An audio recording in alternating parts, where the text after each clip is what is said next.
Hello, everybody. Welcome in. Welcome in. This is In the Mirror podcast. I'm Miss Niecy. And I'm your boy, Jimmy And Jam. we are glad y'all are here on this good Sunday because you could be anywhere today, but you're right here.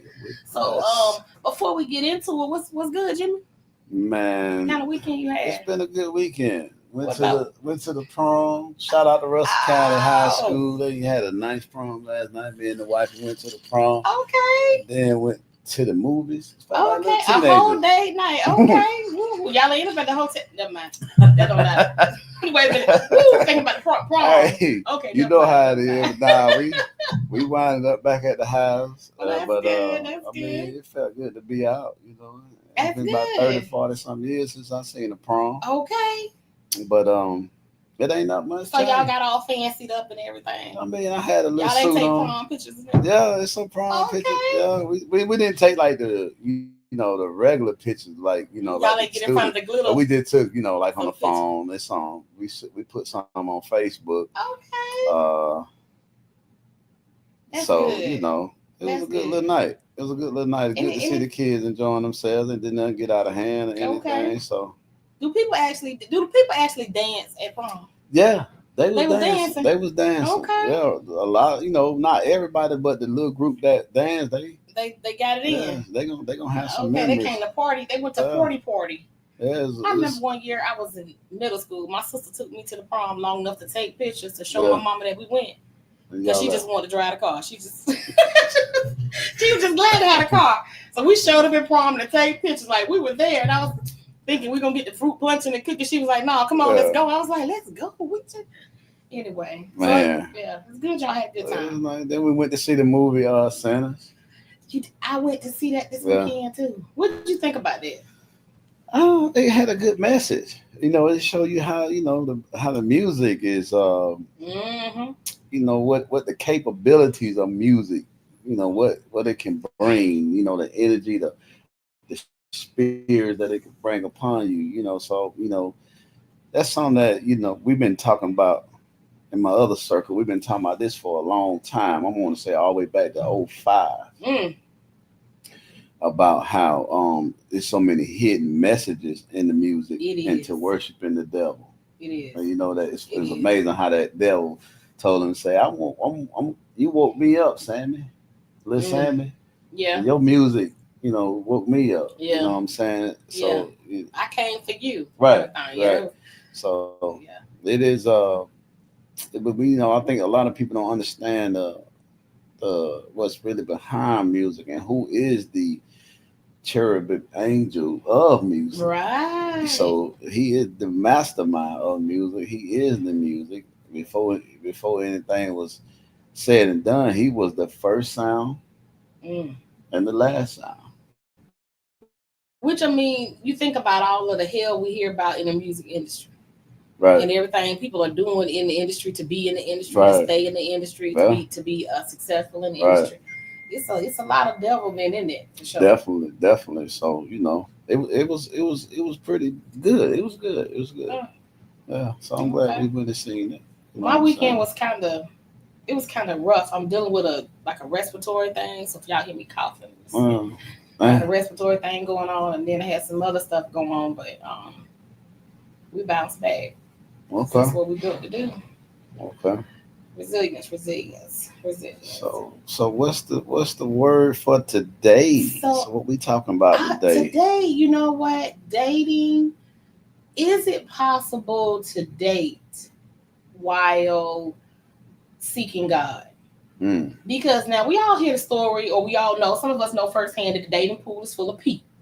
Okay, you've been married a while, you don't know that. No. Okay. But for the rest of us out here still in the struggle, okay? The dating pool is full of people and some other shit. But anyway.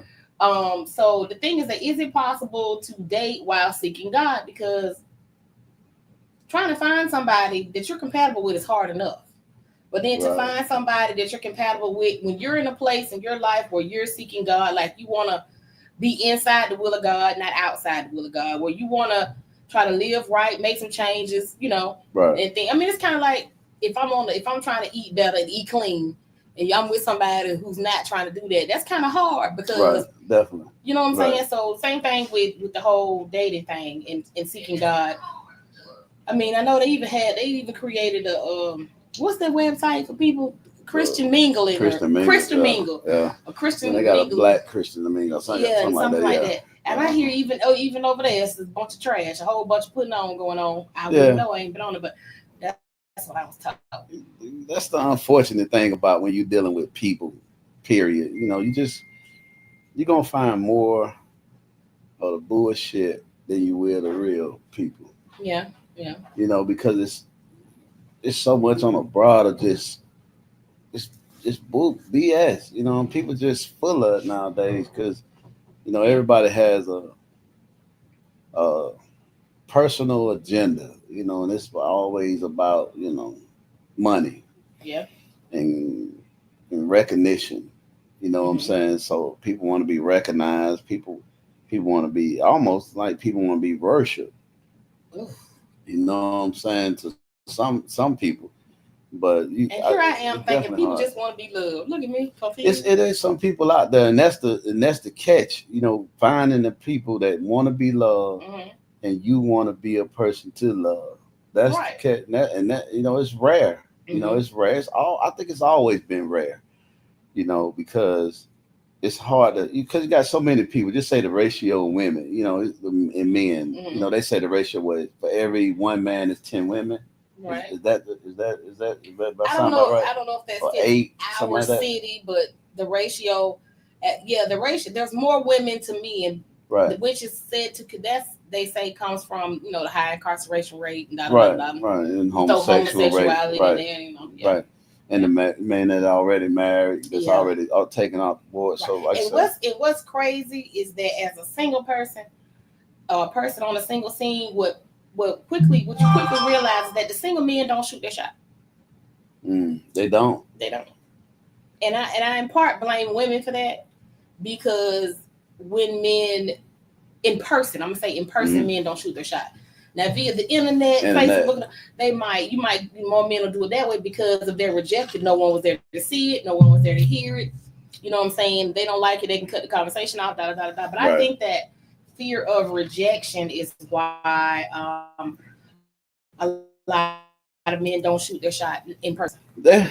Because I've seen some women do some real, just make them embarrassing stuff, right. Unnecessary nastiness and stuff like that. Right. But anyway. That could be it. I mean, like I say, that I'm very limited on what I can talk about with the dating scene because you've been off the dating scene. Well, I've been out of the dating scene. So just reach back to what you remember from way back. Well, because probably some of it is still relevant, to be honest with you. I know when I was dating, it was definitely it was difficult because you see, like I say, for men on a man perspective, we like visuals, so we see what we attracted to first, and then once we see that, we move on to it, and then when you move on to it, it's like nothing you thought, because some women kind of reserved. They know how to kind of act when they out, you know what I'm saying? And they don't really act the way they truly are when they out. So when you get involved with them, a lot of times the more comfortable she gets with you, the more her true identity shows up. And I say the same about me. Right. But most men pretty much coming, they deceitful. A lot of men are deceitful because they're gonna lie and they're gonna, exaggerate stuff that they really don't have and stuff like that. So it definitely, that's why I make it so hard. You know what I'm saying? For two people to find each other that's really had the same common goal, and that's love. Trying to love each other and go the distance with a relationship.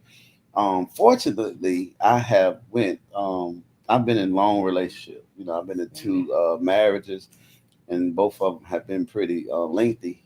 Right. And I'm currently in one now, so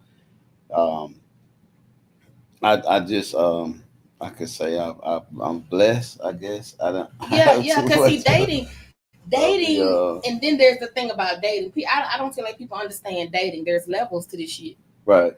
You know what I'm saying? Definitely. There's levels to it. Definitely. There's levels to it. So, I mean, because I've heard people say if they find out the person that they're entertaining is entertaining other people, then they don't want nothing to do with it. Well, my question is like, well, that's dating to me.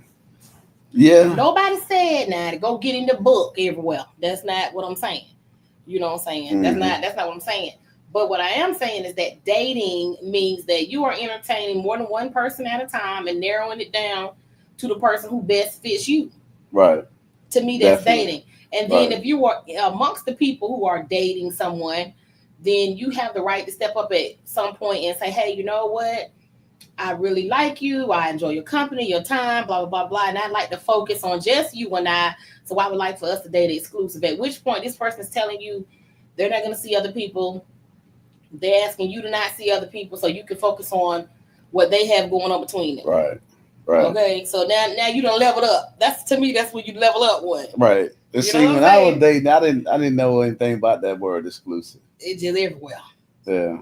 I mean, because it's like when you first meet someone, right. You know what I'm saying? Especially if you've been single for a while, you always have like a entourage or a few people that you're talking to. I don't know how it is for women, but I know with men, I mean, you might have maybe 8 to 10 women that you're talking to. What? That don't mean you're having sex with 8 to 10? Right. And that you can't have time. Well, that you're talking to. 8 to 10? You know what? Back in the day, in my day, younger days, you didn't 8 to 10 with Well, I'm gonna say this. Okay, I'm speaking from a personal. You didn't travel in packs. I'm speaking from personal. Okay. Experience. Okay. Now, when I got divorced and I was single for a minute. Okay. So during the time because I was married for 9 years first time. Mm-hmm. So during the time I was single, it's almost like when you're single, it's like when you've been married for a while and then you become single, it's like you've been let out for jail. Not necessarily jail because I don't want to refer to it like that. I don't want to refer to it like that because I don't want it to seem like it's that bad. Marriage is that bad. Actually, marriage is wonderful. Right. So if you have new freedom. Right, you have new freedom. So it's no more lying. There's no more sneaking around. So you can be open with what you do. Right. So the more open you are with what you do, you attract more, because you more places. You're in more places, so you meet more people. Mm-hmm. And then you single, so it's like, yeah, I'm single, so let's exchange numbers or whatever. So you might have, for me personally, before I met my second wife, I probably had about 10 women that I would talk to, but I wasn't having sex with 10 women. Okay. Because I drive trucks, so I'm over the road a lot. That time. Okay. So I got a lot of time to talk. Right. So there's never too many people to talk to because I need somebody to talk to stay awake. Oh, okay. Okay. Gotcha. So it was I was entertaining a few women at the time, but as you go through the cycle of entertaining some, you see that you and some are not compatible. Mm-hmm. Exactly. And everybody got trauma. Don't get me wrong. Men have trauma just like women have trauma.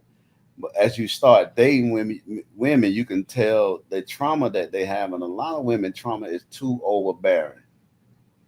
It's too overbearing. Really? It's too overbearing because a lot of times they don't recognize that they have trauma. Oh, I might be getting so a little bit. If you're dealing with someone that do not see that they have issues, that they shit don't stink, you got a problem. You got a serious problem. So so you make a choice. Do you want to deal with that, or do you want to move on and see what's else in the in the field? So a lot of time, men will pretty much, as with me, I pretty much moved on. And you pick and choose because everybody you meet got some kind of trauma. Everybody has something. So you pick and choose what you can or can't deal with. Right, deal with. So let me ask you this. Now thinking that, because we're talking about trying to date while seeking God. Right. So out of them 8 or 10 women, mm-hmm. You know what I'm saying? You let's just say, because we all know how it goes. Nobody new to this. So you got people gonna send pictures. Right. You know what I'm saying? Videos, and people gonna be available all the time. Some people gonna be available at nighttime, however this goes. The person who says, hey, I can't talk to you all night because I gotta get my rest because I got work in the morning. Or the person who says, I can't talk to you all night because I gotta get ready. I'm going to church in the morning. Right. Or the person who says, yeah, I'm digging you, I'm feeling you, I'm into you, and invites you to church, not the club. Right. You know, they invite you to church. That tends, in my opinion, is not the person who men flock to. Well, that's the one I married. What? You were smart.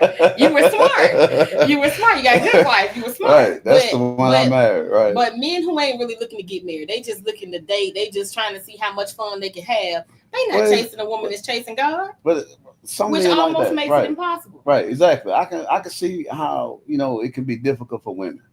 Definitely. Yeah, because if you got your mind made up. Right. First of all, a man gonna look at you, you got 2 kids already, and you telling him that you celibate. And he looking at you like, why in the hell you wait till you meet me and decide you finna be celibate? Ain't nobody finna do that. But I'm chasing God though. I'm not me personally like that, but I'm just saying, but she's chasing God. Glad you brought that up. So how do you? You're not gonna do that. I mean, you know, and it's crazy because I came across that. Yeah, men I came across that personally. That you know, now I'm celibate. I'm not giving it away until I get married. But you already got a couple kids. Right. So the first thing a man said, "Well, hey, why you want to be celibate today?" Right. Nobody finna deal with it. And it's not for me. I'm gonna say this for me. Okay. It was not the fact that I just wanted some, but it's the fact that you telling me that I can't. We not going to that level until I marry you. That's a turn off. It's a turn off. Really? Yes. It's definitely. Now, if you didn't have any kids and you was a virgin, then it's a turn on. So what if she said that she's like, because I've changed my life. I'm not. I mean, aren't people allowed to change? I understand it. I mean, I respect but ain't no man gonna go for it. I respect it. Some men do. And then even if he entertains it, he's entertaining it with the sole purpose of seeing if he can make you go back on what you said. Some men take the challenge. Some men take the challenge. Right. I'm not that guy. I'm not gonna take the challenge, but it is some men that take the challenge and say, "Hey, I'm gonna see if I can get you off of your rocker." Yeah, and I think at that point it's not even about he wants you. It's just the fact that he wants to see if it's a challenge. That's the one you don't want. Exactly. Because the thing about it. So how do you know who to date? Well, you know who to. I mean, the thing that whatever man that respects you, like you said, if you a woman that you got to work, you got to go to church, you got to do this and that. Any man that respect what you do, I respect that. I'm not trying to come in here and change you. Right. I'm not trying to come in here and mold you to be the way I feel you should be. So I'm trying to come in. It's just like double dutch. You remember double dutch? Yeah. You know, you got to get in. You know, you got to rope. You got to know when to get in. You got to know when. Right. You know what I'm saying? So it's like when you dating a woman, it's like double dutch. You got to know if you can get in. You see what I'm saying? And blend in what she has going on, and then what you can bring in and how you can add to what she has going on. And then sometimes, not all, sometimes, but most of the time, as a man, you gonna bring structure. A man, I'm talking about a man. I ain't talking about these little boys. Okay. But a man also, you gonna blend in, and then you're gonna see if this situation is ripe for structure. I think that men shy away from women who are chasing God because she dresses modestly. She's not dressing provocatively. Well, that's good. That's good for the woman. It is. But I'm saying as far as dating, because even, just because you're chasing God don't mean you want to be alone. And show don't mean you want to lay alone every day. But it's good for her because if she's chasing God, just think about it. If she's chasing God, then she want a God chasing man too. Right. So if she comes across a man that's like, well, I don't really want to deal with all that church stuff, and she running around here with long dress. That ain't the man for you in the first place. That's a blessing. I'm just saying, when a man meets you, he meets you, get your phone number, initial contact. He don't really know your life. Right. And then in conversation, she's like, well, I don't do this no more. I don't do that no more. I don't club. I don't drink. I don't curse. I don't smoke. Right. I don't go to the club. And a man on the other, and just people out in the world now, what are you boring off top? You boring. What are we gonna do? Because you don't want to do nothing. But you don't want to do nothing. Think about it. It's like grass, like your yard, right? When you got weeds in the grass, right? You want to get rid of the weed, but you don't want to kill the grass, right? So you put you put down a formula to weed the weeds out, but keep the grass. Yeah. So it's the same thing when you date. It's a long, lonely process. Well, not always, because it's a lot of women. And it's a lot of women that find that God-fearing man, and they move on and they live, you know what I'm saying, a productive and happy and what's marriage. Even crazy is you can't find them. I hate to say this, y'all don't beat me up, but it's true. You really can't find them in the church. I mean, because there are some men in the church, and those men tend to be married already and older. Right. I mean, it's difficult for women. I get it. Right. Because it's like we was talking about on one of our other podcasts. I made a point where I say for men, it's easy for a man to get into a relationship. We have more variety to pick from than women do. But it's easier for women to have sex because every man is ready to have sex at any drop of a hat. Okay. You see what I'm saying? So that's why I say I feel you as you know what I'm saying, as a until man. They meet that match. You know that it's hard for women because it's like, how do you discern the difference between the two until it's too late? Exactly. Right. So I mean, I get it. So you know, my advice that I give to my daughters, you know what I'm saying, and my sisters and the people that I, you know, talk to on that level is pay attention to everything that he do and not hardly nothing he say. Right. You know what I'm saying? Because actions speak louder than words. Very much. You know what I'm saying? And a lot of times, you know, women, y'all can tend to shy towards them busters. You know what I'm saying? Them real fuck boys. I mean, it's just like y'all get a hold to them and you know, and as men, we sit back on the sideline and be like, you know what I'm saying? Well, women choose who they choose, you know, for different reasons. Right. But women too are visual. Okay. Right. That's part of it. Okay. Women too are visual, but outside of that, what each woman needs or is looking for or its priority is different. So yeah, I mean, you know, it's just knowing what you willing to tolerate from a man and what you're not. You know, that's the best advice I can give to a woman, to know what is it that you're willing to tolerate from a man, what you're not, what is your ideal of a man, first of all, not the one in your head, but a realistic ideal, because the one in your head is perfect and he has no flaws. Not really. That dude don't exist. But as an ideal, and it's really hard for women that don't have a great relationship with their fathers because they have no model to go by. So they have a fantasy man in their head because they just kind of make up one, you know, that they want. Well, you know how the Bible says, write it down, make it plain. Right. I would tell anybody. I don't know how that, but it says that it's in there. Because I never know where anything is because I just pray and then I open the Bible and I just read wherever I open. But it does say write it down, make it plain. So I took the liberty of doing it. I wrote it down and I put the date on the paper. I wrote it down and I folded it up and I stuck it in my wallet and I still carry it today. Okay. So the day that I get married, I'm going to sit down, I'm going to open it up and I'm going to see, you know.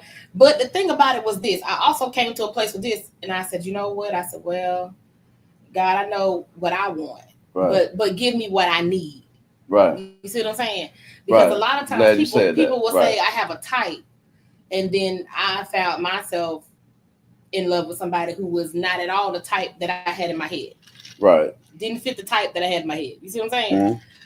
Mm-hmm. So I would say that too. If you write it down, make it plain, but then, you know, there's what you want, but then God will give you what you need. Ask God to give you what you need. Right. You know, and if he, you know, sometimes he'll throw them little bonuses in there. You get some of what you want. Definitely. You're gonna get what you need, and you're gonna get some of what you want. Yeah, because I know my wife, she asked me one time, she said, at this point, if you had the chance to go back and do it all over again, would you?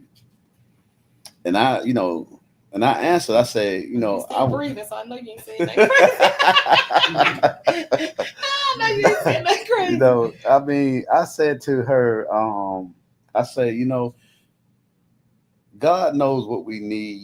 You can say it, you know, that's why I don't believe in that claiming stuff, you know, claiming in the name of Jesus and you claim stuff, because God knows what you need. You don't have to ask God for what you need. God already knows what you need. And, you know, I felt like God gave me what I needed. Okay. You see what I'm saying? And my wife, she is what I needed. So to answer that question, I could not. I said if I had to go back and do it again, I'd probably fuck it up. Really? Because it's like you gotta learn to distinguish between your wants and your needs, and sometimes you get confused. Sometimes your wants can overpower in your flesh. Yeah. Like it feel like a need. Right. You know, like some people that's like an addictive spirit. You know, like I don't want ice cream until right. I see Dairy Queen sign, or I wasn't thinking about a donut until I seen Krispy Kreme. But I know in my mind, if I stay in this lane and get past that, the urge to go the benefit down the street. Yeah, and the urge to get that will go away. Right. So you know we kind of get our wants and our needs confused. Yeah. And so you know, and I'm very guilty of that myself. Okay. You know what I'm saying, of dealing with wants and needs, because you know I am on the second marriage, so I didn't get it right the first time. You see what I'm saying? So and then there's no blaming at her or anything. You know what I'm saying? I mean, I take all fault in the decisions I made. But you learn and you grow. So when you go into your next situation, which will be your now current marriage, you be better for it the second time around. Well, you understand that you know it's take more than love to make a relationship. You got to have a purpose. Okay. It has to have purpose. Okay. You see what I'm saying? So, I mean, not saying I don't love my second wife, which I do with all my heart, but I don't see have a purpose. Okay. You see what I'm saying? So even when the time comes when I don't feel like I love her, I don't feel like I like her, I don't feel like I want to be with her, I feel like I made a mistake. You know, the purpose overrides all of that to keep us together. You see what I'm saying? So because I'm in it for life. Right, that's right. You see what I'm saying? I'm not in it until she mess up. I'm not in it until something come along that looks better. I'm in it for life. Right. But the devil is always going to come and get in the middle of a marriage or two people that's meant to be together because of what they are able to produce that's God. Together. Right, together. So he's going to try his best to throw monkey wrenches in there and mess that up. That's where the purpose come in. Okay. You see what I'm saying? So once because you're going to feel sometimes that you don't love them, that you don't want to be with. I mean, I'm speaking from a true experience, personal experience. Okay. You see what I'm saying? Me and my wife had been to counseling numerous of times. Okay. Through these 15 years. Because most of the time people feel like it's not me. It's the other person. It's him. Right. It's not me, it's her. You see what I'm saying? Right. But when you really sit down with a person with experience that understand, that have a listening understanding to understand where y'all coming from, then you can also realize that it's both of y'all. Right. And then you can deal with, you know, whatever you're dealing with yourself. Like we call this in the mirror. Yeah. It mainly starts with yourself. It does. So when you get a chance to look at yourself and evaluate yourself and deal with yourself, you are able to learn what it takes to be in a long relationship, and not just surviving in the relationship, but actually living and thriving in one. Right. You know what I'm saying? So, because you know, you got a lot of people that, I've been married so many years, but y'all motherfuckers don't even like each other. Yeah, you know what I'm saying? I ain't really for the unhappily married. Right. So it's like, I mean, every day not gonna be sunshine, but I don't want to be unhappy. Right. You don't want to just be like roommates. You know, walking around that bitch like the Bloods in the Crip all the time. So, you know, I don't want to be like that. You know what I'm saying? Right. So, you know, you learn to, you know what I'm saying, compromise. Yeah. A lot of people don't have that skill. And so they're going to be by themselves. Yeah. If you don't have a compromising skill, you're going to be by yourself. Yeah. Or you're going to be unhappy with somebody that over compromise and they miserable. Yeah. And you happy. You see what I'm saying? Right. Yeah. So, you know, you can't be selfish. You have to be selfless when you're in a relationship. True. You know, so but a lot of people don't have that. You know, it's not their fault. They were just born in bad situations. A lot of them. Well, let's say okay. So we agree. We understand and agree that dating while seeking God is possible, but definitely harder than just out here regular dating. For women. For women, I think it's hard for men. No, it's not. It is. It's not hard for men. Because I'm gonna tell you why I say it is. Only way it's hard for men if he have issues that insecure men have hard times. No, not that. It's not the man. It's the women. No. Because see, it depends on your age group. Zaki boy Shandy Shaw. Oh God, that's right there. Oh my God. You know what I'm saying? So he got some issues. Of course. But it's kind of like, because women say they want a good guy. They want a good guy. But it's women out here too. They looking for somebody that's fun. It depends on your age, though. When you even full grown women. So you're saying what, 40, 50? Even 40 and 50. It's easy for. I'm saying something for a 50-year-old man. Club, they still want to drink. They still want to, do some things that are contrary to a lot, no matter the age group. Right. So if you're a man out here seeking God, if you want a woman that's seeking God also, or that's going to allow you to lead her, you can find one. They out here, but you can find one.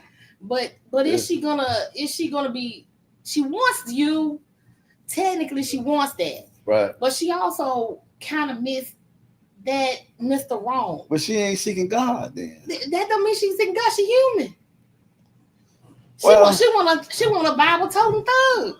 She want Bible toting. She want Bible toting thug. She want a gold grill, dread having, pants halfway sagging, man chasing God, and you ain't gonna find that. I don't see how that lines up with a woman seeking God. Her wanting just like a man want a video vixen, but a church man, he's attracted to that video vixen just like the other man. I'm gonna tell you something. The only difference is he just want her to be a saved woman. Coming from a man. He wanted to look like that. Coming it's a from video a man. out here. I wish I had pulled it up. Coming from a man who seeks God on a daily basis. Okay. I seek God on a daily basis. That's a good practice. Mm-hmm. You not. It's when you get to that level, it's not so much of a visual anymore. Okay. Okay. When you get to that point, I'm 50. Okay. So coming from a 50-year-old man, 2 25s, 2 of them, quarters. Oh, twice. Wow. Okay, go ahead. 50 cent. Okay. 50 cent. Okay. When you get to that point, it's not so much of what she looks like anymore. Okay.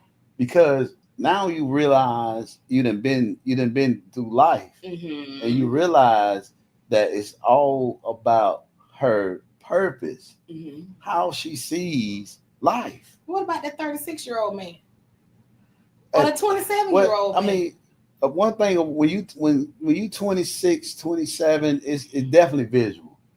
But you seeking God. You feel it. You know what I'm saying? Like you're not like your we're gonna peers. have to see if we got some people in here, because at 27, I was kind of wild. And I wasn't seeking God, so I can't even speak for a 27-year-old man that's speaking God. If we got a 27-year-old guy that's even right now, or was 27 and still with the woman that he with from 27 that was seeking God, please give us a perspective of how life was for you in the daily scene.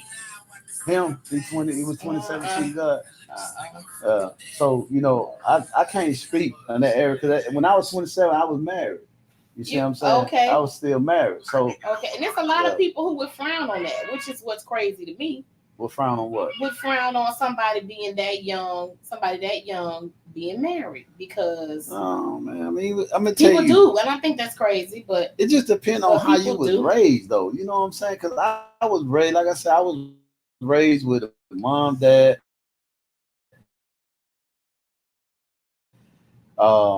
They was, had no stepmom, had no stepdad. Right. So, married, that was in my head. That was in my vision. Right. In my, in my future, I knew I wanted to be married. So, right. I got married at 25. And so, like I know somebody who like is almost 50. They in their 40s and they like her just anti-marriage. And I'm just like, how long you gonna play? They've been married. But they, they don't encourage like young people to be married. It's like, no, you don't want to do no shit like that. Don't do no shit like that, man. You got all these hoes, like, you don't do that. And you too young for that. And I'm like, really? Is that a man saying that, or a woman? It's a man. Okay, I can see why men say that. I can see why men don't want to be married in this country. Really? Yeah. In this country? In this country. Why? Because it's more of a business. Oh. Well, I'm gonna put that on. It depends on who's married. Like most stuff. When you go down to the courthouse, hey twin, welcome in. You got to get the law, the certificate, and all that stuff. It's just like you going to open up a business. You got to get a business license. You got to get a marriage license. Right. You know what I'm saying? And when it ends, guess what? You got to go back to the courthouse, sit before a judge, and the judge take all of what y'all accumulated and divide it amongst each other. So I can see why men don't want to be like married in this country. That's why I say this country, because I don't know about other countries. Well, hey, how you doing? Country. We got somebody in here. Mm-hmm. Hold on. Can you hear us? Can't hear you. Because you on your earpiece, you might take your earphone off so you can hear. But if I'm close to the mic. Tell them to send an email to. I'm good. How are you? So both can chime in if they come in. Hold on. Let's see. Let me see. Is anybody chiming in on my page? Okay, let's see. Can you hear me now? What's my sign? They're right. Today's my birthday and all that, so you know, Taurus. I know. I'm a nice Taurus. So what did he say? I couldn't hear him over because he had other people chiming in. Birthday today. Yeah, but see, somebody else was like, he was on a live, chiming in on our live, but I could hear his live. Oh, okay, it's okay. kind of throwing me off. But we'll try again. So I don't know where we was at, but well, you were saying that that they didn't marriage in this country versus other places. Yeah, that's what I say. I can see why a lot of men.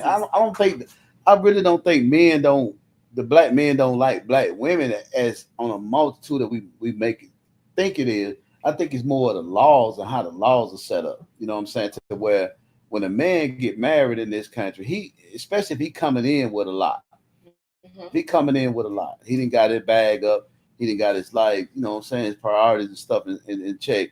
He coming in and she probably might be coming in with, the woman, the feminine energy. Don't, you know what I'm saying? Not saying she coming in to take half, but she coming in with her, she probably don't have as much money or whatever. If men truly fear that by getting married, they run the risk of losing half or everything. Yeah. Then why not get a prenup? It's not just for people who got millions. Well, it's for anybody who feels that their shit is in jeopardy. But like I say, I get it. You're right. But it's still like a business, though. You know what I'm saying? So I think the way God designed it was never designed this way. I would definitely go into something under a prenup.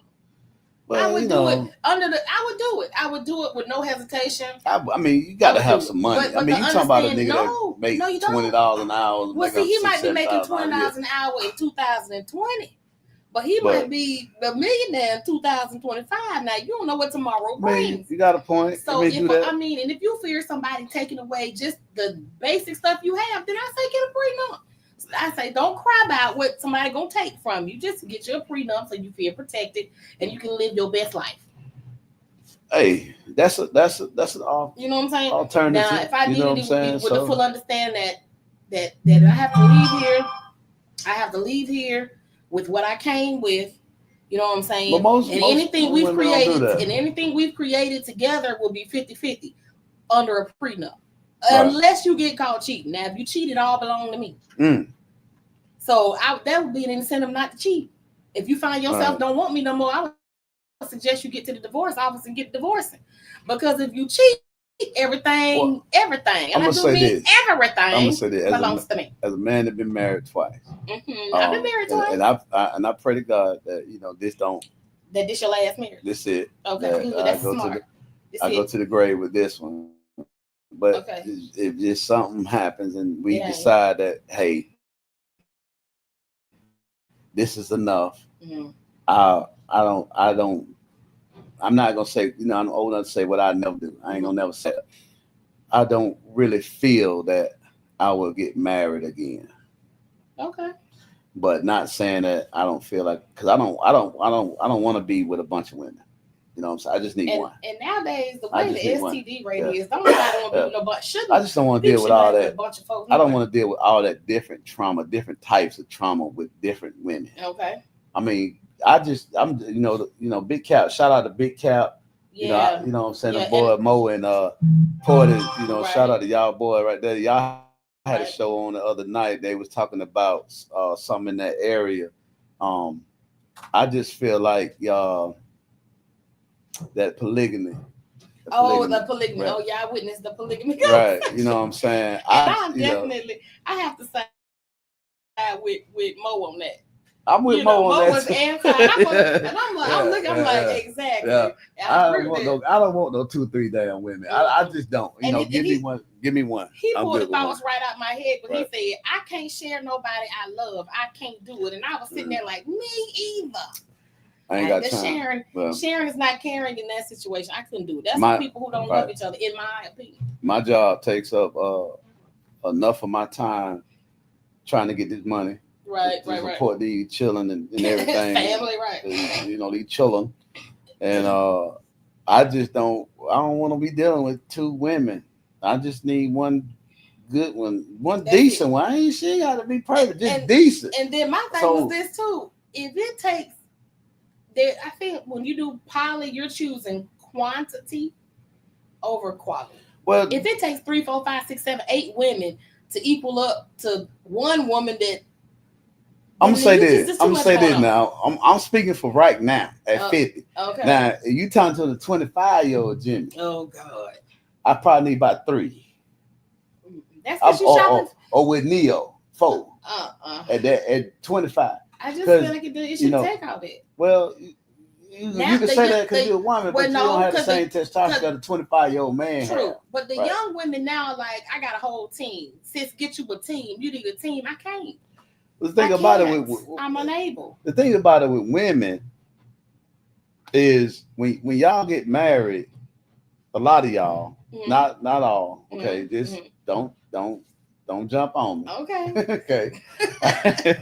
I ain't saying all of y'all, but when a lot of y'all get married, and I get it, I'm not complaining. Okay, so before we go in, I'm not complaining. I understand because you work full time.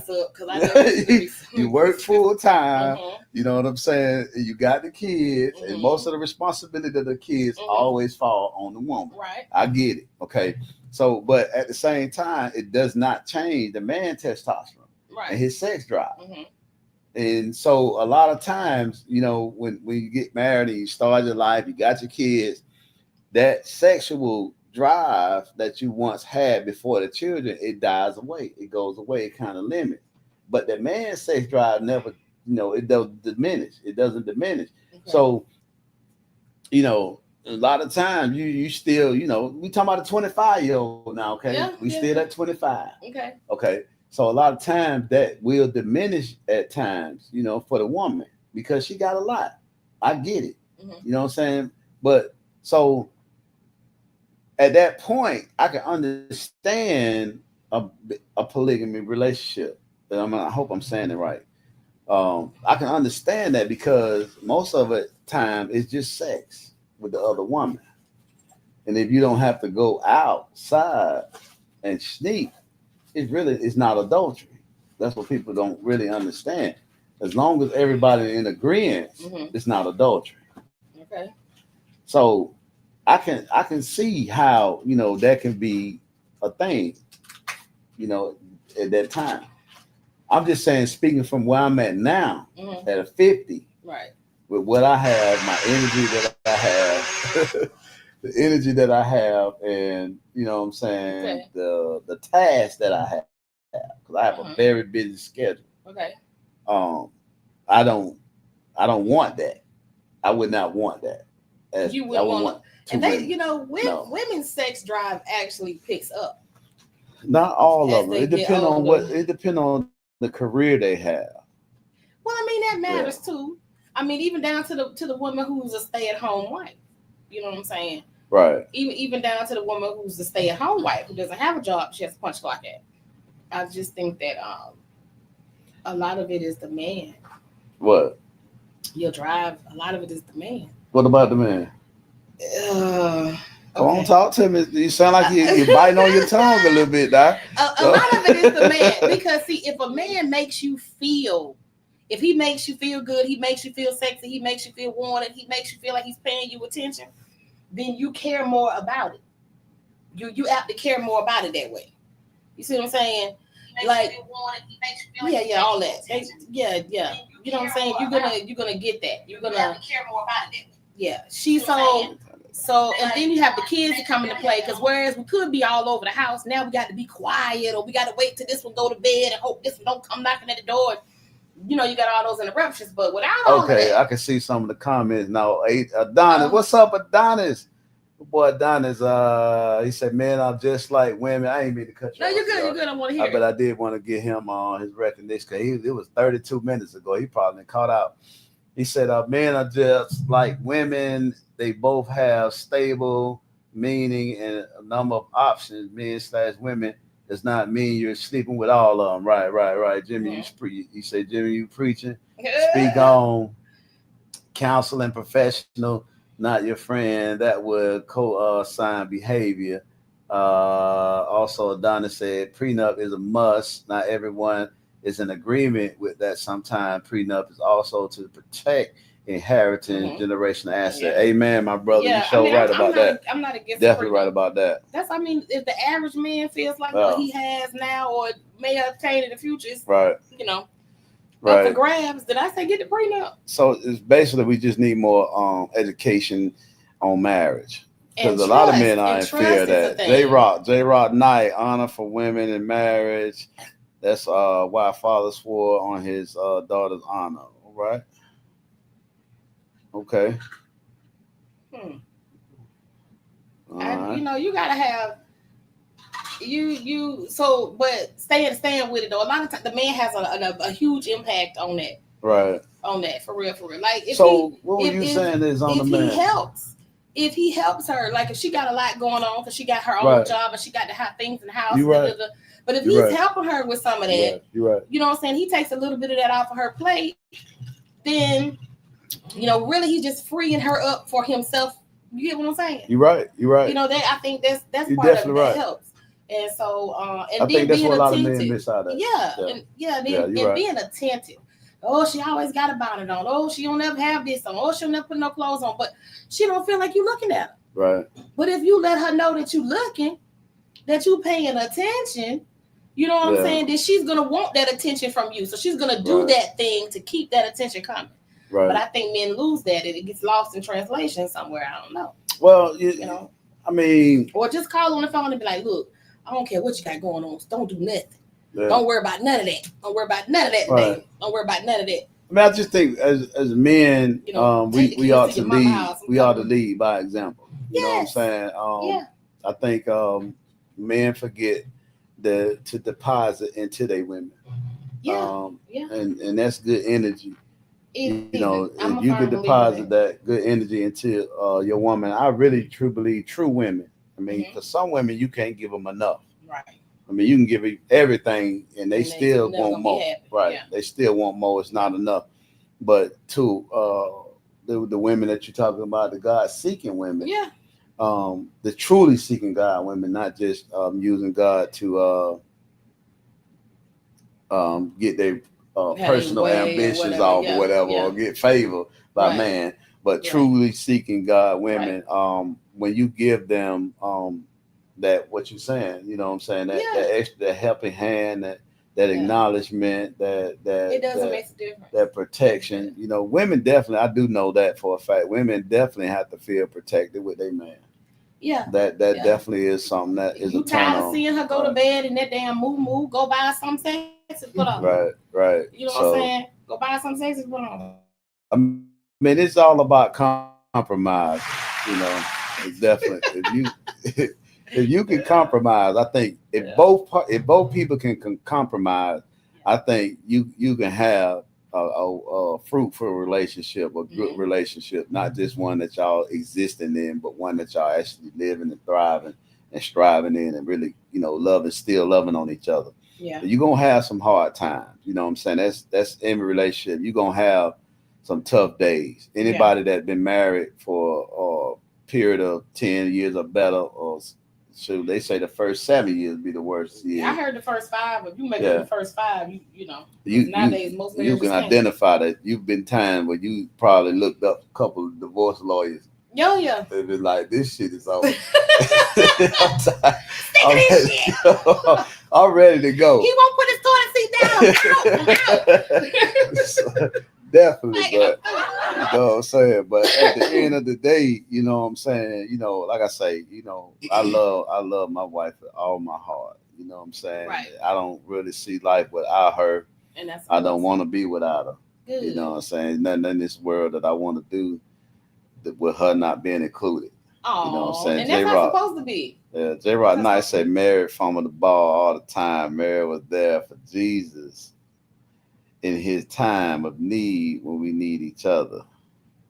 Men fumble the ball all the time. Mary was there for Jesus in time we need each other. Yeah. That's what's up, big dog. You're right, J-Rock. I mean, definitely you know, we talked about that a lot, you know what I'm saying? Men, you know, we just not strong in our faith as we need to be in these days and time. You know what I'm saying? It's not a lot of men that really you know, because of what we went through with the white man and the white Christian nationalists and things like that. We got somebody else chiming in here. But I want to make this point of what J-Rock was talking about. He right, you know what I'm saying? Men we have definitely fumbled the ball in a lot of ways. And you know, women has definitely had to stand through and pick it up and run with it. And now things are out of dynamics. We tripping. Yeah. You know what I'm saying? But we caused the dynamic. Regardless of what the white people did or whatever back in the day, we still made the choice to abandon and just, you know, do our own thing and run out the things that are not good for us. Right. Wilder Hill Prova, I hope I'm saying that right. Sometimes the first year is like, what the heck? Yeah. You're looking around and go, who did I marry? Exactly. Right. Who is this? You don't know people until you live with them. Right. You know what I'm saying? You learn some stuff. You could have dated somebody for 5-6 years, and when you live with a person, you don't know them until you live with them. Until you witness some of these habits and stuff you don't see. Like you say, the toilet seat. Man, Shabla be on me, but you could have flushed twice. You know what I'm saying? Like, dang. Handle this. Right. She be hot like that, but hey, you know, hey, I ain't perfect. Hey. I'll do it next time. Next time we'll do the same thing. It's like, right. So you don't know people till you live. Said, where's my brother Maurice? We don't know. We don't know. I think they coming on next. They'll be on next. But J-Rock Knight, the first years, why are they here years? Yep. Say that again. The first years are why they here. Oh, okay. You know what I'm saying? Like, then why am I even here? You know, why did I do this? You know what I'm saying? But yeah. It was like I say, man, I know, you know. But I'm gonna say this to men, okay? What you put out, you know how they say, careful what you put out there, because what you put out there is what you get back, right? Right. Just in life in general. Right. And some people call it karma, some people call it something else, but whatever you put out there, you get. Whatever you put into the woman in your life is what you're going to get back more. I really believe. Right. So if you are positive energy into your person, then that's what you're going to get back amplified. But if you are constantly berating or tearing down your person or saying demeaning things, or you're not supportive and things like that, then you, instead of this person growing and glowing, you're going to see the opposite. Right. You know what I'm saying? So if you want to see the best of a person, and a person can bring out the best in you, you have to put that out there. That's kind of like what you got to lead with. But do you think that sometimes the unequal yoke? Let's talk about that. Okay. So do you think sometimes that you can be with someone that y'all are not yoked, and that could be the main problem. Saying that, just say the yoke is you a loving person. You was raised in a loving environment. You know about loving, and then someone that was had to survive their life. Okay, I've heard this before. Somebody was brought up in love, and somebody brought up in survival. So how does they coincide with each other and make something last for a while with those two people being together? Because most of the time the opposite attracts. Okay, so I'm gonna say trust. I'm gonna say if you love, I'm gonna speak for myself because I can't speak for all women. So I'm gonna speak for myself. Okay, so if you love a person, if I love a person, then I believe that you gotta love a person where they are. You can't love them for who they might be. Right. You can't love them for who they used to be. I agree. You can't love them for what, the possibilities. You really gotta love the person for who and what they are in this moment. Right. So if you love a person and you trust a person, they come in with their survival. You come in with your brought in love. Right? You're patient. And you can teach a person that's been in survival mode that they don't have to be in that mode. Right. You can show them. You can lead by example. Amen. You know what I'm saying? You don't have to be in survival mode because I got you. Right. You know what I'm saying? You don't have to be in survival mode no more. I got you. You got me. I'm here. I ain't going nowhere. You here. You ain't going nowhere. You know what I'm saying? We can build this. I think it's done in love. It takes love and patience. The Bible says, with love and kindness have I drawn thee. Amen. So when it takes patience and love, and so I think the opposites definitely attract. Definitely. And and that if it's just a survival mode versus brought up in love, I think that's doable. It's just gonna take the person who was brought up in love to have the patience for the person who was brought up in survival mode. Mainly they do. And it's a slow and it can be a slow process. You just have to have patience. Long. But once a person reaches a point where they know they can depend on you, they can rely on you, that you're gonna do what you say, that you're not going nowhere. Right. Oh yeah, you can. I believe it's workable. It's doable. Well, that's what's up. The yoke is inseparable. Hence the word yoke or connected. That means tethered together. Amen, brother, you back down that Bible, ain't you, boy? Yeah. It takes two people. It takes two people. You can't have one person. Yeah. All in and another person 75. That ain't gonna work. It ain't gonna work. That's not gonna work. Okay, so what about the so we talking a lot about the relationships and dating, the yoke and the dating. God. So what about the word single? So because we're dealing with single people. Yeah. So what is actually the meaning of single? Look.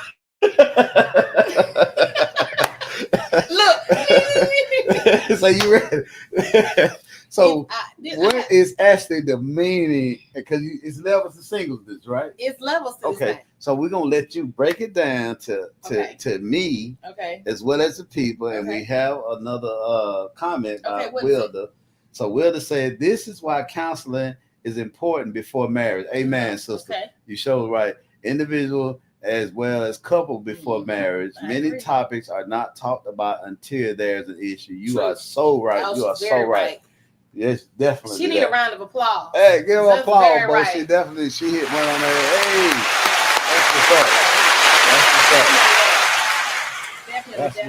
that's what's up. So single. All right. Now I'm gonna give you the short version before I give you the long version. Okay. And the short version is the thing that don't nobody want to admit, but at the end of the day, single is if you are not married. I don't care how long you've been dating them. I don't care how long you've been shacking up. I don't care how many kids you have. If you bought property, cars together. If you are not married, you are single. You're single. Point blank, period. If you're not married, you're single. So that and then it kind of ties into our topic now because we're talking about seeking God while dating. Mm-hmm. So only people that's technically supposed to date is single people, but it's a lot of married. What you say? A married man shooting a shot? You ain't got. You can sit at a bar. A lot of married people date like a bug right now. You can sit at a bar all night long, and if 6 men stopped by there to talk to you, 4 of them was married. All right. Okay. So we ain't on the married day. We're not. We talking about single dating people. Yeah, right. So when you single, you saying that as long as you're not married, you considered to be single. Right. So even if you dating, you're single. You're single. So you are free to. You. This is the thing. If you're not married, you're single. Okay. So if you are dating somebody, or if you're out on the dating scene, you're single. You know what I mean? You entertaining multiple people until you find your person. You're single. If you're with somebody and you say, "Hey, I'm only gonna date you. You only gonna date me," you're still single. You're choosing to only deal with this person and not talk to other people, because you're doing that because you see something in that person with hopes that this is going to progress. Okay. From one phase to the next phase to the next to the ultimate goal. Okay. And so that's why you become exclusive, because you're working towards collectively together, right, towards a goal, unless you come to a point where you see that that's not the goal anymore, or you're not working together anymore, however it go. Okay. But if you are not married, you are very much single. And so if you a person is dealing with you and you in a relationship, you're in a relationship by choice. You're choosing to be in that relationship. But at any point, since you are not married, you can choose to not do that. Right. So that's what I mean. On the applications, I never understood why it says married, single, widow, divorce. It all the same thing. If you're not married, then you're single. If your spouse has passed away, four different things, right? You would say married, single, divorce, widow. No, it's different though. No, they the same. Because if I'm married and then I get divorced, I'm single. And if I'm married and my spouse dies, but you're divorced, I'm single. But you're right. You got a point. You can two ways you can be. Either you married or you single. I mean, you got a point. Really you got a ain't point. No other way to do it. Right. I feel you. You know. I feel you. So okay. So why you this kind of gets on. Let's kind of get into the depths of this. Take it down. The depths of this. Now you know I'm gonna say it. You know I'm gonna say single thing right here. Okay. So when you. So, because I don't have a lot of experience in singleness. Oh, well, I got plenty. What you want to know? Okay. So when you say you dating someone, you still single, and I know y'all got now the dating thing got this exclusive tag on it. Right. So once you throw the exclusive tag on it, are you still single? Yes. So what is the tag? So what? So okay. This identify the exclusive tag. What does that mean? Exclusive means that this is the only person that you are entertaining in a romantic manner. Okay, stop right there. Okay. So we put the exclusive tag, right? And this, and you said this is the only person that we are gonna. The entertaining romantic. Right, entertaining. Okay. So how is it? Because earlier you said you choose it. So if you feel like stepping outside, you can. Okay, we're gonna get to this in a minute. Keep it up there, Bo. So you saying at the time when you exclusive, you made that commitment. That's a more commitment, right? That's a commitment. It's a choice. So okay, but it's a commitment. Because everything is a choice. Now marriage is a choice too. Marriage is a commitment. But it's a choice. You chose to get into a commitment. But it's still a choice. But it turns into a commitment once you get married. I'm trying to figure out what the exclusive means. Exclusive means so exclusive is saying, hey, it's me and it's you. Okay. It's me and it's you, but we're not legally bound. Okay. So it's all about the law. So like I say, it's a business. All right. No. So, okay, Miss Wilda. Dealing with colors. Anyway. So Miss Wilda says single is not married. Dating is getting to know an individual. When you see that person, it is not compatible to your desires. Move on. Amen. That's exactly what I was talking about. She right. So she right. But so you see, you are correct. I have been widowed. I have widowed and divorced. I checked single box. Exactly, because right. You're right. You got. I'll say I'm finna go in with you, but Lord, I say calm down. She right. I don't need to go that way. She right. Yeah. So I let you.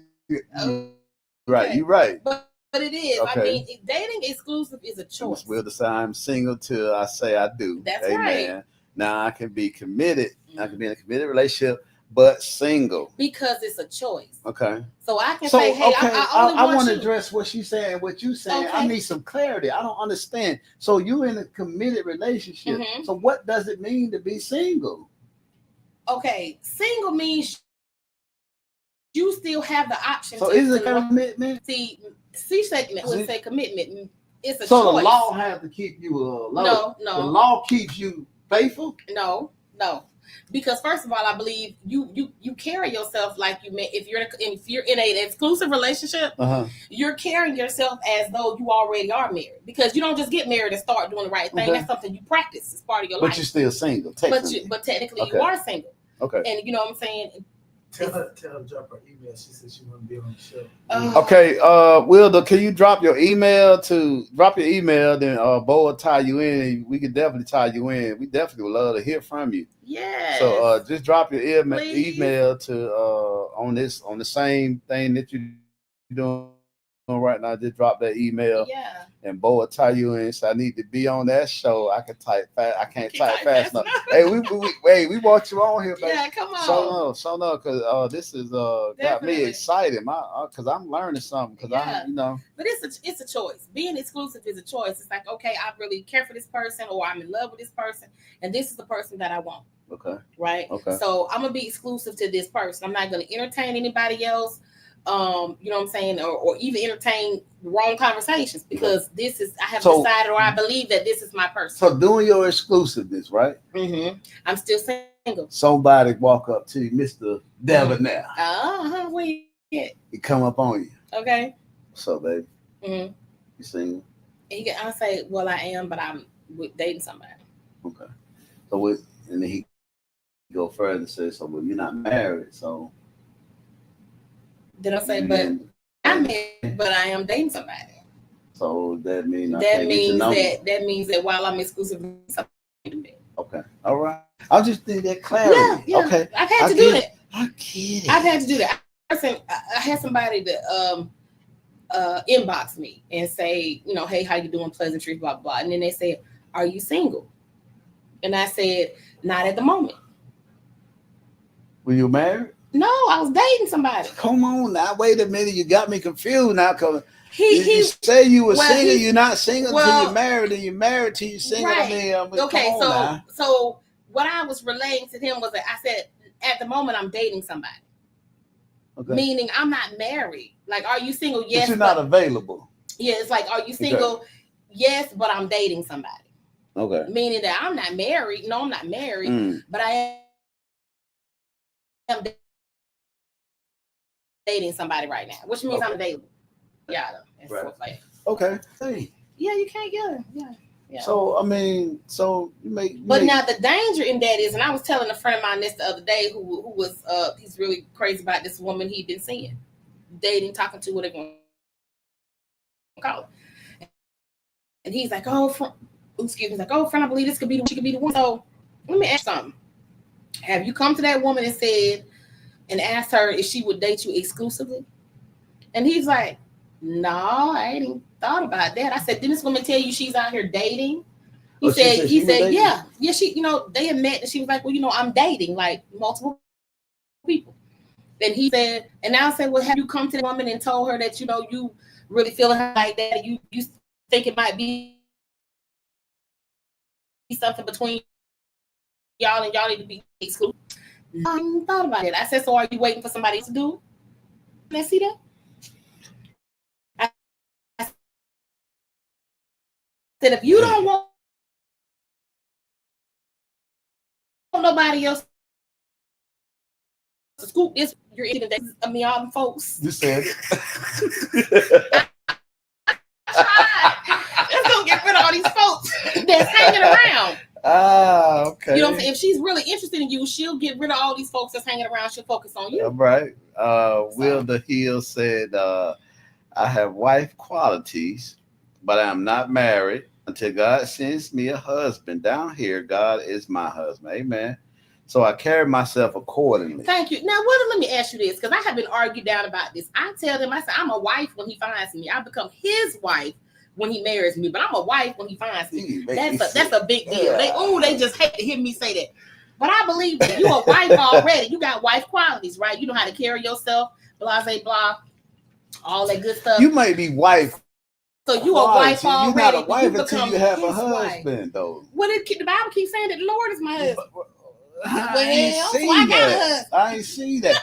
I'm just saying, you gotta have a mind. Listen, a mind. You don't Your become hood. you don't. Your hood. So when does a man become a husband? Does he become a husband who gets already a husband? He'll just say, she have China? She trying to get on email? Okay. She said is when we say we are being intimate. Right, and that's not the case. That's not. You know what? You got a point, but it's hard, especially with men. If we see you with a bunch of different men, we assuming y'all fuck. Yeah, that's an assumption though. I know it, but it's hard to get past that assumption. But I want men to remember that time that girl you tried to knock off, you never got to knock off. They exist.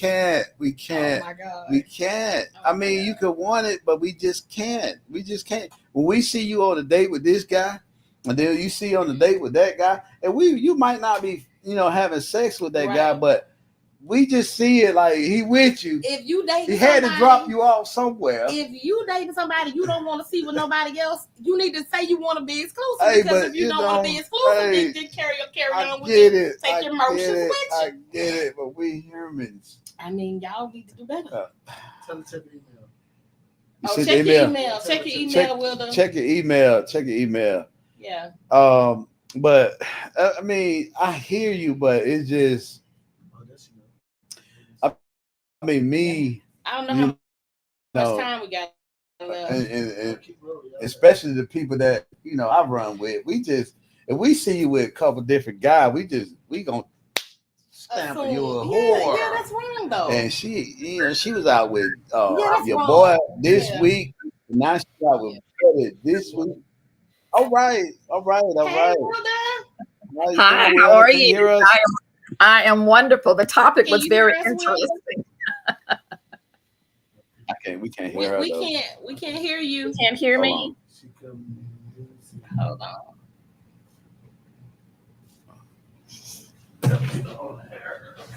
We got a little technical. We're gonna keep chopping it up until we get it right. Until we get the sound. But I'm just saying, I get it. Yeah, because that's an assumption. If but I kind of get it a little bit because if I see a dude and he always in a chick face, right? I'm just like this man out here trying to hump everything on two legs, and that's an assumption though. Right. That don't make me right. So that goes back to the question of the topic: is it good to date while seeking God? It's possible. If you, it's with hard. Multiple men, that God-fearing man is gonna see you like, man, she done been on 4 or 5 dates with 4 or 5 different guys. Right, but it's a date. We went to this one. You went to the movies with somebody, but we don't know that. We didn't go on the date. We didn't go on the date with you. Well, then, if you want to know about that woman, you need to talk to that woman. Don't assume. Am I coming through now? You don't know if that was her brother. That's you go. I can hear you now. Yeah. You can hear me now.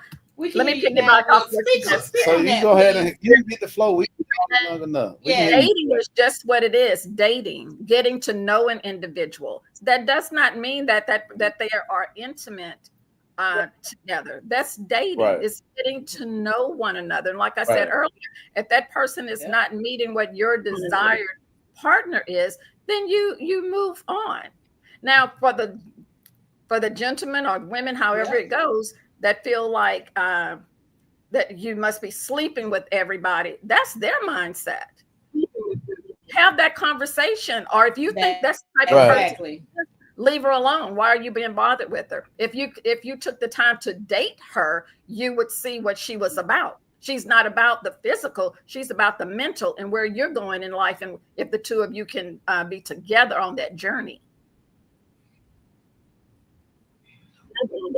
Damn, pin me on the wall. You just pinned me on the wall. Right. Hey, you right. You made a valid point. I definitely agree with you. 157%. Because you're right. I mean, but this to speak realistically, man. When men see that, women with different men, it's just the human nature to just be like, man, she. What's wrong with her? Why she have to go through so many men? You know what I'm saying? But it's not necessarily. That's the mentality. That's your mentality. That's your problem. That's not her problem. Right. Because she's keeping her standards where it should be. I'm keeping my standards where it should be. I can go. I can have breakfast with John. I can have but lunch with Joe. That doesn't mean I'm sleeping with these people. Exactly. Thank right. you for saying that. We Thank understand. We understand that. I mean, I hear what you're saying, but you got to go back to understanding men. We are visuals. Okay, we can't help that. Okay, we cannot help. We are visuals. Okay, so if you take that same woman out on a date, and at the end of the day, you don't get no coochie yaya, now you know ain't nobody else getting it. Not necessarily. Well, I mean, because we know y'all, y'all have sex with who you want to have sex with. Y'all get to choose that. But I think it's more believable maybe for a man who thinks that way, that if you took her out and it didn't end in the bed, in the bed sheets, and you feel like you're a pretty good dude, she would have chose you if that's what she was doing, and she didn't choose you. Maybe that's not what she's doing. Yeah. I'm just saying. I get it. I get it. I'm agreeing. I'm agreeing. Let me tell you, you didn't have Christ in this at all. You didn't have Christ in this at all. Christian dating. So you have to have Christ. You have to have Christ with your dating. Break it down. You have to break it down. Christian dating. Christian date. You can date, but that person, as myself and this young lady here, that you will know where we stand in the Word of God. We're not sleeping around. We carry ourselves and I had a gentleman tell me that just yesterday. He said, I thought you were married because of the way you carry yourself. Into the wall. Yeah. He said, I really thought you were married because I'm not out there flaunting myself. That's what I was saying. I'm not flaunting myself. I carry myself in a very nice way, professional way. I don't entertain a lot of people. I don't have people in and out of my house. I do not go out and date several people just for the heck of dating. I may get the invites, but that doesn't mean that I'm going to go. I may have many conversations on the telephone. If the conversation isn't right, it's not going to go any further than that. And then after a while, I'm going to say, well, we don't really need to talk anymore because I can be that blunt. Exactly. I can be just that blunt. Don't waste my time. All right. Okay. Exactly. So and everybody falls. Christians fall. Everybody falls. But you pick yourself up and you have your standard. And if it's a man of standard and he understands the woman of standard, he's not going to put her in certain situations or in certain environments. That's right. Yes, the flesh is weak. That's right. The spirit is strong. Right. That's right. You're right. Everything doesn't have to take place at night. Every day doesn't have to take place. You definitely. Exactly. And you have to know where that woman is. A day date is everything. That's right. That's right. And it's not the big elaborate meals. You have to know what that woman wants. And that woman has to know what that man wants. What's the best date? I'm going to ask you, sir, what's the best date? Yep. What would be the best date for you to take a lady out on? I would say the best date would be, I'm gonna tell you, I'm gonna go back to the date when I fell in love with my wife. No, I like it. Let's hear it. We went to Starbucks. At the time I had, I wasn't that kind of guy. And I was a street dude. Okay. Never really adventured outside of the hood too much. I met a woman who had showed me different aspects of life. I had never been to Starbucks. Really? At the time. This was what, 2009. Okay. Never been to Starbucks. Been to the liquor store, not to Starbucks. Plenty. Okay. I went to Starbucks with her, and we was at Starbucks sitting around, and I'm like, this is okay. I mean, because it's calm. I ain't on my guard. You know what I'm saying? I'm chilling, and we drinking coffee, talking. Okay. Just having it, just chopping it up. And it was raining that day. So, we go outside. Go out in the rain. We go outside, and I'm getting ready to go my way. She getting ready to go her way. And we can have a kiss in the rain. How sweet. It just sounds like a fairy tale, but it's real. This is real. Okay. It's real. We kiss each other in the rain. And to the car with the umbrella. We had the umbrella. Okay, go ahead. You know what I'm saying? Oh, It okay. started raining when we was inside. Gotcha, You know, I ain't okay. had an umbrella inside. Gotcha. Okay. You know, but we had to get to the car. Hair was wet, and she was wet. And she just, you know, Yeah. I'm like, dang, she was in her natural. Right. Her natural. And I was like, she is beautiful. In her Oh, natural. yes. No makeup, no Everything. extensions, Yeah. anything. You know what I'm saying? Right. And she was just beautiful in her natural. And that was Shout out to Miss Robin. Okay. that was the day that I fell in love with her on a date. And I married her. And we You still chose married her. 15 years later. Amen. That's wonderful. You chose her. That would be the perfect date. We didn't That's go the home. We didn't have sex. Right. She went her way. I went my way. Right. Yeah. Right. Do you- and I think sometimes it's sometimes having like sometimes being interested in somebody and having a lot of time for that person that it gets misconstrued.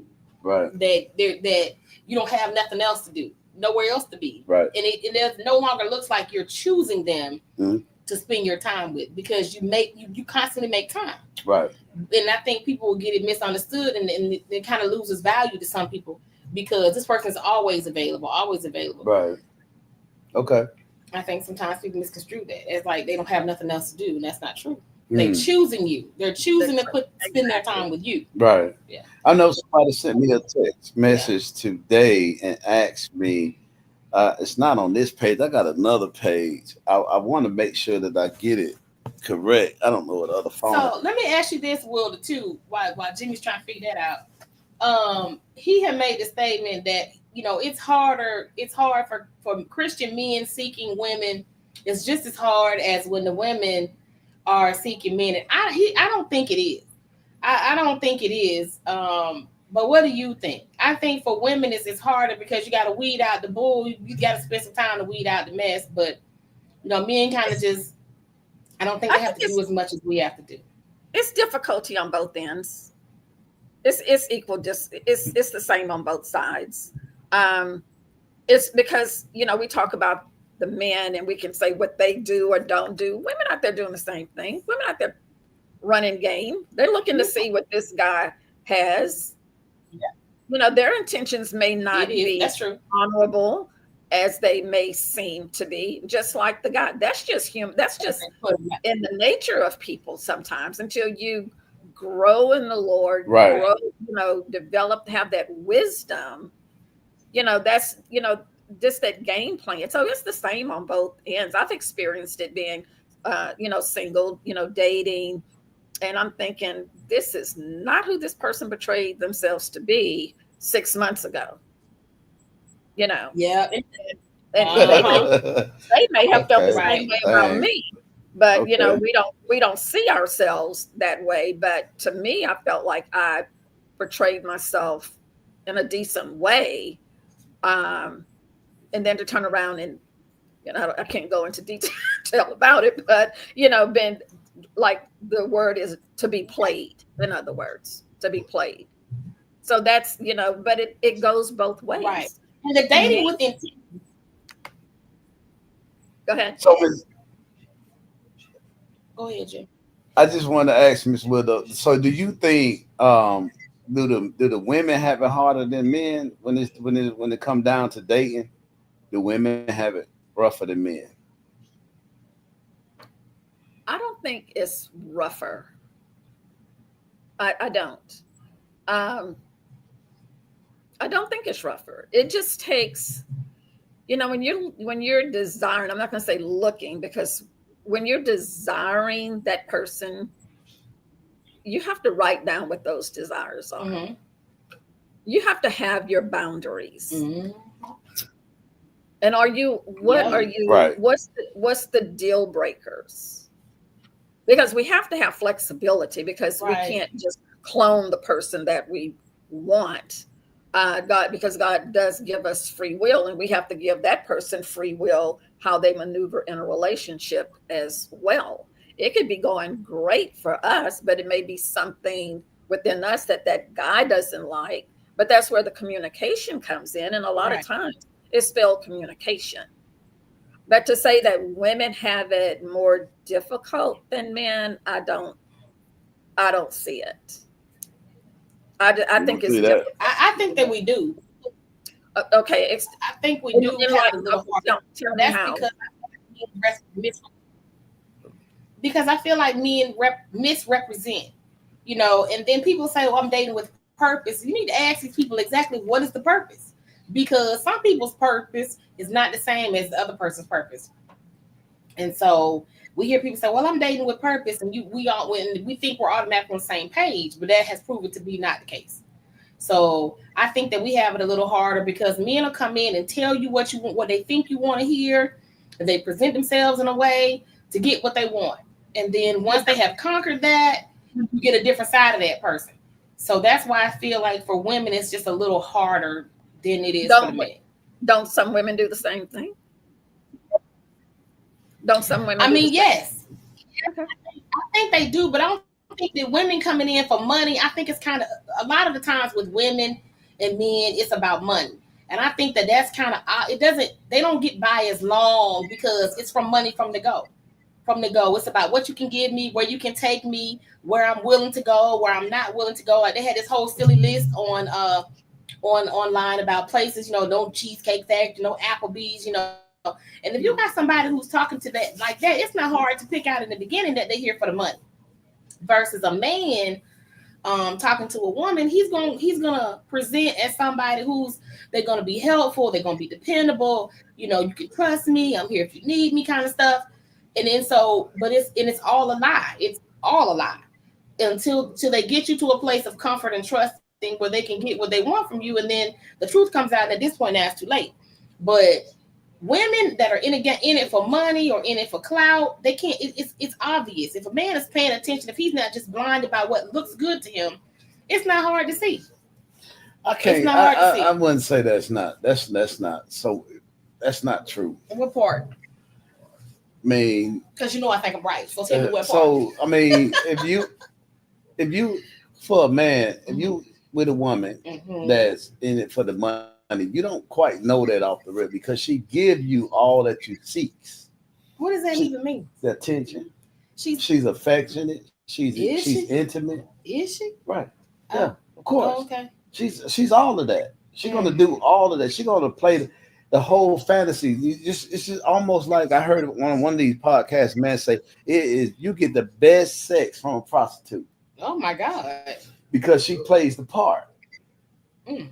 She gives you the fantasy. She sells the fantasy that men want. Mm-hmm. She's gonna give the intimacy. She's gonna get the attention and everything. She's gonna play the whole part. I would think you would get the best sex out of a woman once you marry her because now she can be as free as she wants to be and she ain't got to worry about the rest. That's love, making love. It's different. Well, is that what they call it? Right. I don't know. It's different. You see what I'm saying? So what I'm saying is a woman can really play you until it's too late. You don't realize it. And once she got the bag and she got the dough, then you realize. Well, in that case, she sold it to you then. Right. She definitely can. She sold it. You bought it. So I can see what Miss Wilder is saying, that it is pretty much equal. Right. Because women basically can do the same thing, and even on a higher level than men can. Really? So yeah. I just like he said, okay, you can come in. A guy can come in and start doing all those things that he knows a woman needs to have done. Right. That pulls at our heartstring. Okay, they can do that until they say get what they want, see what they see, figure out what they like, what they don't like, and then they decide to like, nah, this not for me, and they bounce. Okay, a woman, we can come in, do the same thing with the cooking, and we're giving too much of wifely things when we're not a wife. He's giving too much of husband things when he's not a husband. That's the cross. That's the barrier.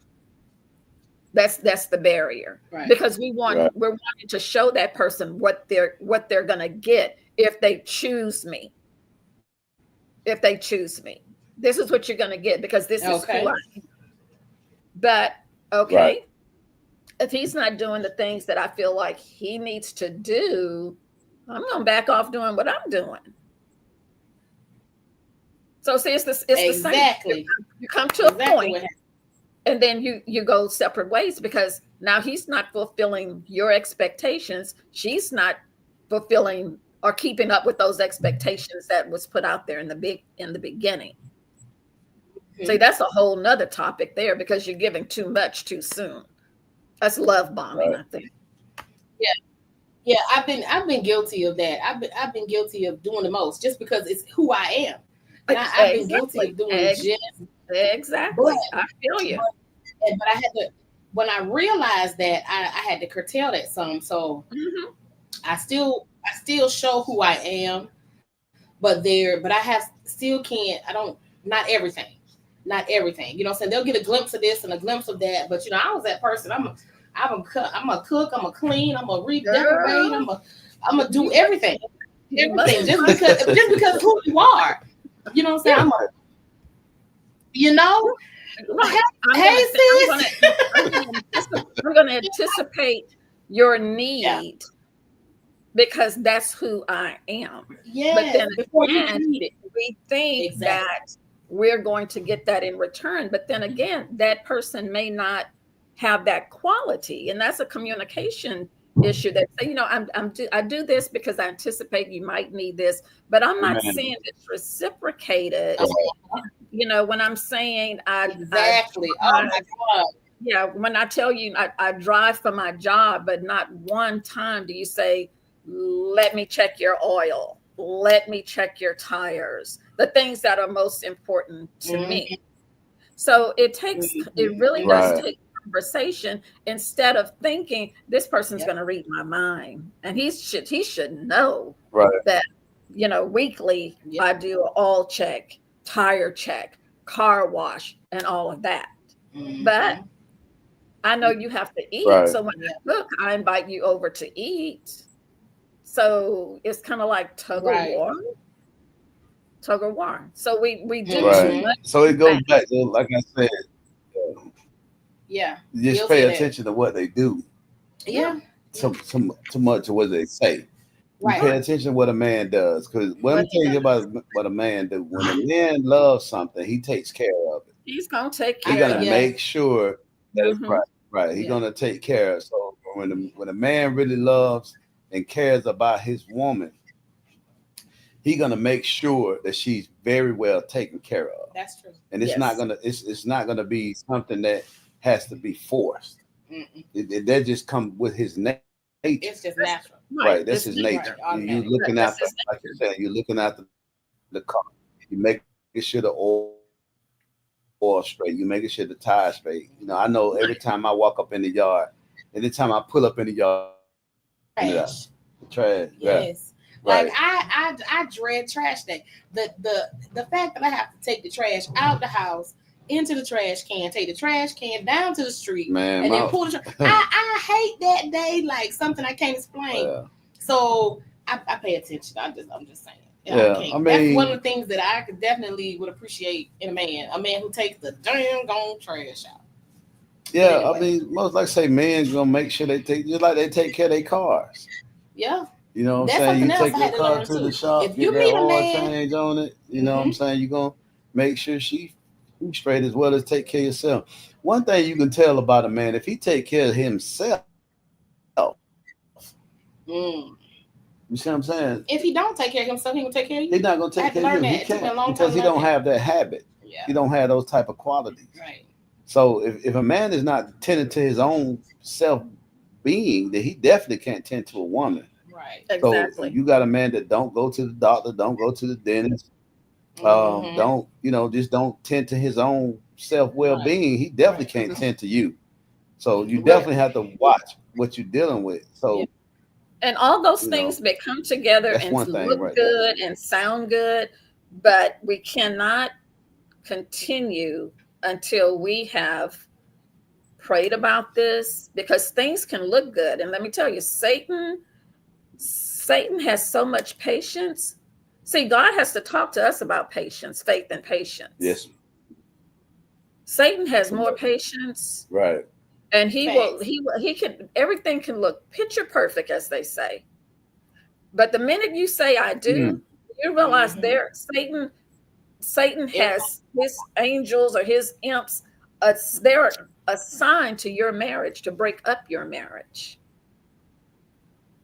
That's Hey, a man, that's a you sign. Definitely, if you don't have God, it's gonna last. Right. So things can look good. Been there, done that too. Got the t-shirt, got the jacket, got everything about that. Right. Look good, sound good, Okay. everything. When years pass, and this isn't consistent with how you started, even with all the full-blown conversation, everything written out, your plans and everything, because that person internally just wasn't right. Spiritually, that person wasn't right. And we have to understand that, to go to God in prayer, have counseling for yourself, to understand who you are as a person, and to know how to love yourself and accept yourself for who you are, before you can allow anybody else into your space. So it's up to us as individuals to have ourselves right, because and to be spiritual minded. We can't take God out of this. We're going before the altar to say, I do. So when did you put God in it? When you got to the altar? When you went for premarital counseling? That's when we put God in it? No, we have to do from the very beginning. Those red flags. Yeah, that's what I was saying. Yeah, those red flags. When you see those red flags, they're there. And when the person shows you who they are, that's who they are.